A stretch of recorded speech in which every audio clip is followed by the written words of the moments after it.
இது மதரசாவினுடைய இந்த தௌரத்துல் ஹதீஸை முடித்தவர்களுக்குரிய பட்டமளிப்பு விழா. முதலாவது விளங்கிக் கொள்ள வேண்டும், மதரசால உலமாக்களுக்கு என்ன கிடைக்குது. எல்லாரும் என்ன நினைக்கிறாங்கன்னா, இவங்களுக்கு என்ன கிடைக்குது, 7 வருஷம் கழிக்கிறாங்க, 7 வருஷம் ஓதுறாங்க, என்னத்தை எடுத்துட்டு போறாங்க, உலகத்துல என்ன அந்தஸ்து இவங்களுக்கு இருக்குது, பணம் காசு கிடைக்குதா, ஒன்றுமே கிடைக்கலையே, அதனால இதெல்லாம் தேவைதானா. இது பரவலாக இந்த வார்த்தைகள் உலகத்துல பரவிவிட்டதை நம்ம பார்க்கிறோம். இங்கே நான் ஒன்றை சொல்லிக் கொள்கிறேன், மதரசாவில் என்ன கிடைக்கிறதோ இல்லையோ படைத்த ரப்பு கிடைக்கிறான். மதரசாவில் ஓதக்கூடிய இந்த ஆலிம்களுக்கு கிடைப்பது யார் என்று சொன்னால் ரப்பு கிடைக்கிறான், ரப்புடைய திருப்தி கிடைக்கிறது. அவர்கள் அதற்காக வேண்டித்தான் அவர்கள் ஓதவே செய்கிறார்கள். அதனாலதான் அவங்களுக்கு கிடைக்கக்கூடிய பட்டம் இருக்குதா இல்லையா, ஷஹாதா. உலகத்துல இந்த மாதிரி ஷஹாதா யாருக்குமே கிடைக்காது. இவர்களுக்கு கிடைக்கக்கூடிய ஷஹாதா என்ன, அல் மௌலவி. இப்ப நம்ம பேசும்போது மௌலவிமார்கள் அப்படின்னு சாதாரணமா சொல்லிடுறோம். ஆனா இந்த வார்த்தையினுடைய வீரியத்தை பார்த்தால் இதனுடைய கண்ணியம், இதனுடைய மகத்துவம் எவ்வளவு பெரியது என்பதை நாம் விளங்கிக் கொள்ளலாம். இவர்கள் எல்லாம் மௌலாவை சார்ந்து விட்டார்கள். மௌலவி என்று சொன்னால் மௌலாவை சார்ந்தவர்களாக மாறிவிட்டார்கள். மௌலா யார், நம்முடைய ரப்பு. இந்த இல்மு, இந்த மார்க்கத்தினுடைய கல்வி இவர்களை எதற்கு தகுதியாக்கி இருக்கிறது என்றால் ரப்பை சார்ந்தவர்களாக ஆகுவதற்கு தகுதியாக்கி விட்டது. குர்ஆனும் அதைத்தான் சொல்கிறது, வலாக்கின் கூனு ரப்பானியீன் பிமா குன்தும் துஅல்லிமூனல் கிதாப வ பிமா குன்தும் ததுருஸூன். நீங்கள் ரப்பானியீன்களாக மாறிவிடுங்கள். ஒரு மிகப்பெரிய பஷாரத், ஒரு ஹுஸ்னுல் இத்திஃபாக். இந்த மதரசாவுடைய பெயரும் அல் மதரசத்துர் ரப்பானியா, அல் முஅஸ்ஸஸத்துர் ரப்பானியா. இங்கே வெளியாகக்கூடியவர்களுக்கும் ரப்பானி என்ற பெயரே கிடைக்கிறது. ஒரு பரக்கத்தான விஷயம். ரப்பை சார்ந்தவர்கள் என்ற அந்த பட்டத்துடன் வெளியேறுகிறார்கள். இதைவிட ஒரு உயர்ந்த பட்டம், உயர்ந்த ஒரு மதிப்பு வேற எந்த சான்றிதழிலும் நீங்க பார்க்க முடியாது. அதனால இந்த இல்ம் இருக்கிறது, உலகம் உங்களுக்கு கிடைக்கலாம், கிடைக்காமல் போகலாம், அது நோக்கம் அல்ல. ஆனாலும் உங்களுக்கு இந்த இல்ம் சரியான முறையில் இது போதிக்கப்பட்டால், சரியான முறையில் இஹ்லாசுடன் நீங்கள் இந்த இல்மை படித்தால் இது உங்களை உங்களுடைய ரப்புடன் இணைத்துவிடும். இன்னைக்கு உலகத்திற்கு தேவை ரப்பானியூன்கள் தான் தேவை. ரப்பினுடைய செய்திகளை மக்களுக்கு சொல்லிக் கொடுக்கக்கூடியவர்கள் தேவை. அவர்கள்தான் இந்த சமுதாயத்தினுடைய தலைவர்களாக ஒவ்வொரு காலத்திலும் எழுந்திருக்கிறார்கள்.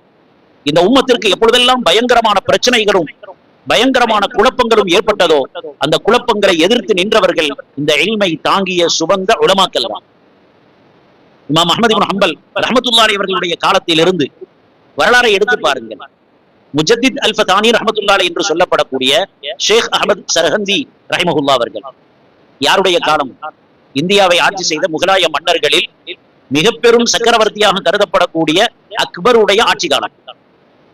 அந்த அக்பருடைய ஆட்சியை பத்தி பேசினா மற்றவங்க எல்லாம் ரொம்ப சந்தோஷப்படுவாங்க. ஏன்னா அவருடைய சிந்தனை மாறிவிட்டது. எல்லா விதமான ஆதிக்கமும் அதிகாரமும் படைபலமும் இருந்தது அவரிடத்தில்.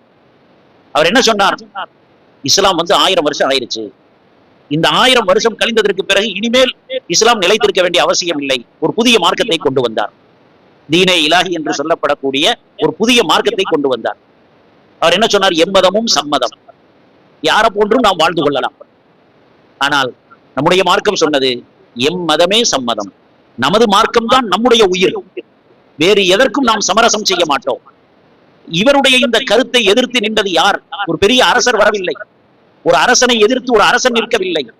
ஒரு சாதாரண குக்கிராமத்தில் ஒரு இமாமத்தில் இருந்த, ஒரு பள்ளியில் இருந்து கொண்டு மக்களுக்கு நல்லுபதேசம் செய்து கொண்டிருந்த முஜத்தித் அல் ஃபதானி ஷேக் அஹ்மத் சர்ஹந்தி ரஹ்மத்துல்லாஹி அலைஹி அவர்கள் தான். அந்த அக்பர் மரணித்ததுடன் அவருடைய புதிய மார்க்கமும் மரணித்து விட்டது. இஸ்லாம் இன்று வரைக்கும் நிலைத்திருக்கிறது. இப்படி ஒவ்வொரு காலத்திலும் எடுத்து பாருங்கள், இது போன்ற உலமாக்களின் மூலமாகத்தான் அல்லாஹ் இந்த தீனை நிலை நிறுத்தி கொண்டிருக்கிறான். அப்படிப்பட்ட உலமாக்களை உருவாக்குவதுதான் இந்த கலாசாலைகள். உலகத்தினுடைய கல்விக்கும் ஆகிராவுடைய வகையினுடைய கல்விக்கும் வித்தியாசத்தை நீங்கள் பார்க்கலாம். உலகத்தினுடைய கலைகளை கல்விகளை எடுத்துக்கொண்டால் அதனுடைய கோட்பாடுகளையும் சித்தாந்தங்களையும் கொண்டு வந்தவர்கள் அதில் அவர்களே நிலைத்திருக்க மாட்டார்கள். அல்லது அவர்களை சார்ந்தவர்கள் ஒருத்தர் ஒரு கருத்தை சொன்னால் இன்னொருத்தர் இன்னொரு கருத்தை சொல்லுவார். கம்யூனிசம் என்ற ஒரு பெரிய ஒரு சித்தாந்தத்தை பற்றி பெருமையாக பேசிக் கொண்டிருக்கிறார்கள். ஆனால் அந்த கம்யூனிசத்தினுடைய தந்தை காரல் மார்க்ஸ் அவர் என்ன சொன்னார்? என்னுடைய இந்த கொள்கையில் பிழை இருக்கிறது, நான் வேறு ஒரு கொள்கைக்கு போக போகிறேன் என்று சொன்னார். இஸ்லாத்தை தான் அவர் தேர்ந்தெடுத்தார். ஆனால் அவருக்கு அந்த நசீப் இல்லாமல் போய்விட்டது. கம்யூனிசத்தினுடைய முன்னோடியாக கருதப்படக்கூடிய லெனின், ஒரு காலத்தில் அவரை மிக உயர்வாக போற்றிக் கொண்டிருந்தவர்கள், அவருடைய சீடர்கள், லெனினுடைய கடைசியிலே அவர் மரணித்ததற்கு பிறகு அவருடைய சடலத்தை தெருவிலே இழுத்துச் சென்றதை வரலாறு நமக்கு சொல்லி காட்டுகிறது. கம்யூனிசத்தினுடைய மிகப்பெரிய ஆட்சியாளராக கருதப்படக்கூடிய கம்போடியாவினுடைய போனபர்ட், அவருடைய தொண்டர் என்ன செய்தார்கள்? அந்த போனபர்ட் இறந்ததற்கு பிறகு அவருடைய உடலையாவது காட்டுங்கள், அதை தூக்கில் போட்டு நாங்கள் சந்தோஷப்படுகிறோம் என்று சொன்னார்கள். உலகத்தினுடைய சித்தாந்தங்கள் எல்லாமே இப்படித்தான். அவர்களும் அதில் நிலைத்திருக்க மாட்டார்கள், அவர்களுடைய பின்னாடி வரக்கூடியவர்களும் அதை ஒரே காலத்தில் ஏற்றுக்கொண்டே இருக்கவும் மாட்டார்கள். ஆனால் வஹி அப்படி கிடையாது. எல்லா நபிமார்களும் ஒரே கோட்பாட்டை தான் சொன்னார்கள், எல்லா நபிமார்களும் ஒரே குரல் தான், யாரும் மாற்றத்தை சொல்லவில்லை. அந்த நபிமார்களுடைய சீடர்கள் அத்துணை பேருமே அந்த நபிமார்கள் சொன்னதைத்தான் வலியுறுத்தினார்கள். யாருமே அந்த நபிக்கு எதிராக இந்த கருத்தை நான் ஏற்றுக்கொள்ள மாட்டேன் என்று சொன்னது கிடையாது. இதுதான் வஹியினுடைய இல்ம், காலத்தால் மாற்றப்படாதது. கியாமத்து நாள் வரைக்கும் ஒரே கருத்து தான், ஒரே குர்ஆன் தான். நாயகம் ஸல்லல்லாஹு அலைஹி வஸல்லம் அவர்களுடைய பொன்மொழிகள் ஒரே மாதிரியாகத்தான் இருக்கும். அதைத்தான் இந்த மதரசாக்களிலே, இந்த அரபு கலாசாலைகளிலே போதிக்கப்படுகிறது. இந்த கல்வி இல்லை என்று சொன்னால் இந்த உலகம் உலகமாக இருக்காது, அது என்றைக்கோ அழிந்துவிடும். அதனாலதான் பாவங்கள் நிறைந்த காலத்திற்கு அறியாமை காலம் என்றுதான் வரலாறு சொல்கிறது. பாவங்கள் குற்றங்கள் நிறைந்த காலம், ஆனால் அதற்கு என்ன சொல்லப்பட்டது? ஐயாமுல் ஜாஹிலிய்யா, அறிவு இல்லாத காலம். உலகத்தில் பாவங்களும் குற்றங்களும் ஏற்படுவதற்கு இந்த கல்வி இல்லாமல் போவதுதான் காரணம். இதை உலகமே ஒத்துக்கொண்டிருக்கிறது. அப்படிப்பட்ட கல்வியை தான் இந்த மதரசாக்கள் போதித்துக் கொண்டிருக்கிறது. இவர்கள் யார்? இன்றைக்கு வெளியாகி வரக்கூடியவர்கள் யார்? எப்படி இந்த கலாசாலைகளிலே, அரபு கலாசாலைகளிலே நுழைந்தார்கள்? 7 வயதிலோ 8 வயதிலோ 10 வயதிலோ இந்த பிள்ளைகள் வருவார்கள். இந்த பிள்ளைகளுக்கு குர்ஆன் கூட ஓத தெரியாது. இந்த பிள்ளைகளுக்கு மார்க்கம் என்றால் என்னென்றே தெரியாது. இந்த பிள்ளைகளை உள்ள கொண்டு வந்து பெற்றோர்கள் சேர்த்து விடுவார்கள். இந்த பிள்ளைகளைத்தான் 7 வருடங்களாக 8 வருடங்களாக 10 வருடங்களாக அவர்களை உழைப்பு செய்து ஒரு சமுதாயத்தின் இமாமாக இன்னைக்கு வெளியே போறாங்க. வரும் பொழுது எப்படி வந்தார்கள், வெளியேறும் பொழுது எப்படி வெளியேறி செல்கிறார்கள்?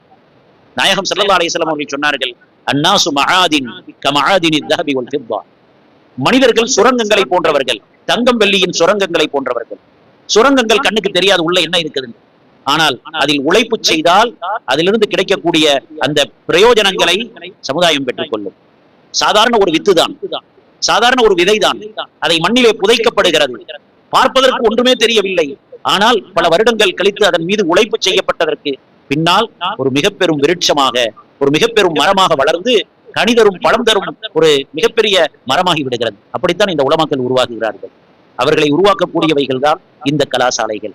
உலகத்தினுடைய கல்விகள், உலகத்தினுடைய அந்த கலைகள் எல்லாமே ஏதோ ஒரு படைப்புடன் போய் சேரும். ஆனால் இந்த வகையினுடைய கல்வி படைத்த ரப்புடன் போய் சேரக்கூடியது. இதனுடைய தொடர் நாயகம் ஸல்லல்லாஹு அலைஹி வஸல்லம் அவர்கள் மூலமாக, ஜிப்ரீல் அலைஹிஸ்ஸலாம் அவர்கள் மூலமாக அல்லாஹ் வரைக்கும் போய் சேரக்கூடிய கல்விதான் இந்த கல்வி. அந்த கல்வியை தான் அரபு கலாசாலைகளிலே போதித்துக் கொடுத்துக் கொண்டிருக்கிறார்கள். இந்த கல்வியை யார் பெற்றுவிட்டாரோ, வெளிரங்கத்தில் சிரமமாக தெரியலாம், ஆனால் உலகமும் மறுமையும் அவருடைய காலடியில் அல்லாஹ் கொண்டு வந்து சேர்ப்பான் என்பதில் எந்த சந்தேகமும் இல்லை. யார் அல்லாஹுக்காக வேண்டி இஹ்லாஸான முறையிலே இந்த தீனுடைய சேவையை செய்வார்களோ அல்லாஹ் ஒருபொழுதும் அவர்களை கைவிட மாட்டான். சாதாரணமாக எங்களுடைய வீட்டுல ஒரு பங்களா கட்டி இருக்கிறார், அதுல ஒரு வாட்ச்மேனை வச்சிருக்கிறார். அந்த வாட்ச்மேனுக்கு என்ன வேலை? வீட்டை பாதுகாக்கிற வேலை. அந்த வீட்டை பாதுகாக்கிற வேலை அவருடைய வேலை.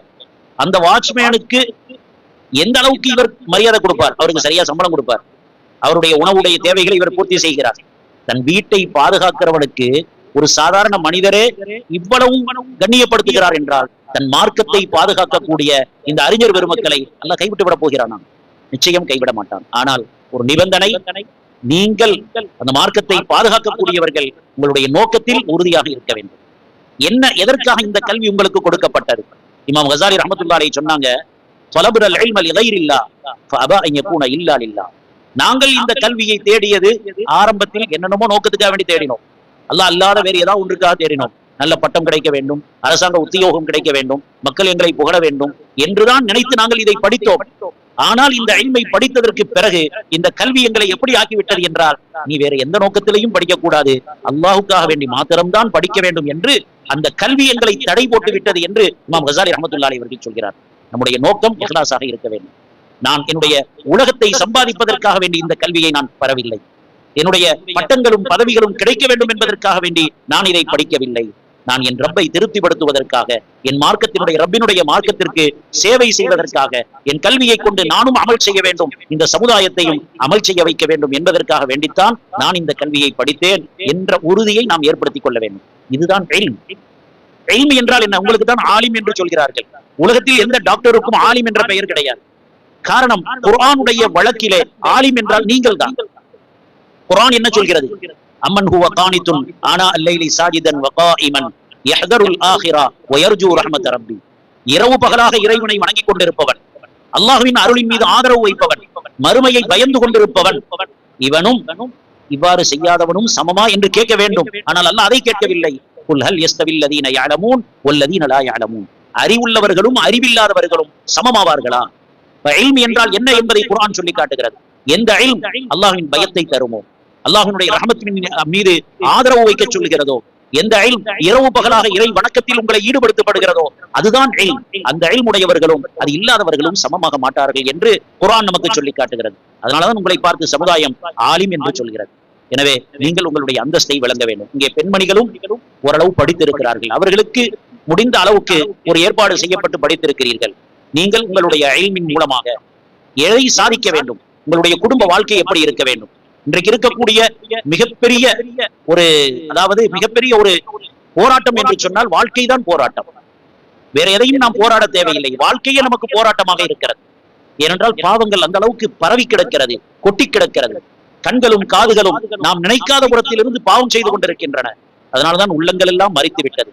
ஒரு காலத்தில் அமல் செய்தார்கள், குறைந்த அமல், ஆனால் அதில் இருந்த இஹ்லாஸும் அதில் இருந்த தக்வாவும் நிறைய அமல் செய்யக்கூடிய நமக்கு இருப்பதில்லை.